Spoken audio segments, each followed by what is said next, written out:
اه خلصنا الحمد لله، بس ناقص كده بندين عايزين نخلصهم بقى في العقد ده. بص، التصرفات العقارية والتسجيل انا مش هدفع فيهم حاجة. ما هي كده هتقول لي بقى قانون، ماليش دعوة. التصرفات العقارية مش هدفع 2.5%، ادفعها انت بقى، ومش هخصم حاجة من المبلغ على فكرة. تمام، عشان نبقى متفقين. تمام، وبالنسبة للتسجيل بقى ادفعها انت برضه، انا مش هدفع حاجة يعني. هو ايه يا، خلاص انا هبيع وماليش دعوة. يلا مع السلامة.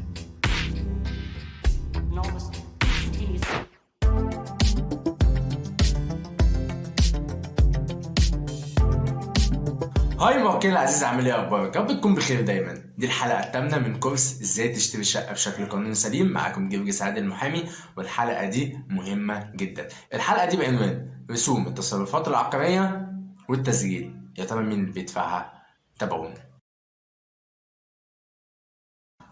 في البداية كده لازم نفرق ما بين رسوم التصرفات العقارية ال 2.5% ورسوم التسجيل. مين اللي بيدفع الفلوس دي؟ فلوس التصرفات العقارية ال 2.5% اللي بيدفعها البايع مش المشتري، حتى لو في بند مكتوب في العقد. محدش يضحك عليك ويقول لك احنا هنكتب بند في العقد بيقول ان المشتري هو اللي هيدفع ال 2.5% رسوم التصرفات العقارية. الكلام ده مش صح، الكلام ده بيخالف القانون. امال مين اللي بيدفع؟ اللي بيدفع ال 2.5% هو البايع وليس المشتري. ما حدش يضحك عليك ويقول لك انا هكتب بند وانت كده بتتامن. لا، ما فيش الكلام ده. اللي بيدفع البايع 2.5%. طيب التسجيل النهارده بقى اسهل من الاول بكتير.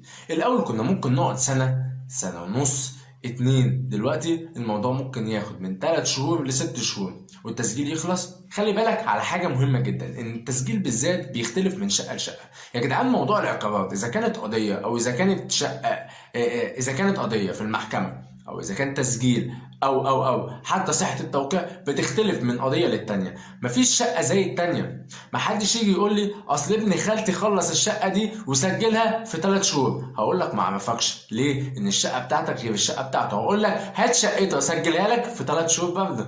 لكن مفيش شقه زي التانيه. شقته خلصت في 3 شهور، انت ممكن شقتك تخلص في 7 شهور. فهي بتختلف من شقه لشقه، ان كل شقه حالتها غير التانيه. ممكن تبقى شقه مسجله شهر عقاري وشقه تانيه مش مسجله.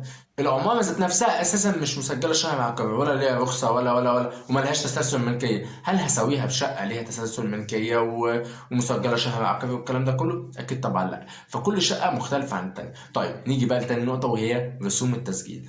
رسوم التسجيل اللي بيدفعها هو المشتري. كده البايع خلص بقى نصيبه وخلص حاجته ودفع ال 2.5% التصرفات العقارية. لكن المشتري بقى بيبتدي هنا، بيدخل في مرحلة التسجيل. مرحلة التسجيل دي مهمة جدا. بيبتدي المشتري هو اللي بيمشي فيها وبيدفع كل رسومها، رسوم المعاينة ورسوم التسجيل وكل المصاريف دي كلها على المشتري. حتى لو كان في بند مكتوب في العقد، كل واحد بيعرف حقه فين ويدفعه.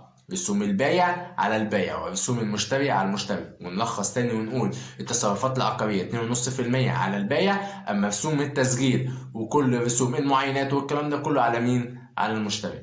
دي الحلقة الثامنة من كورس ازاي تشتري شقة بشكل قانوني سليم. في 7 حلقات قبل كده، روح اتفرج عليهم. شكرا لمتابعتكم.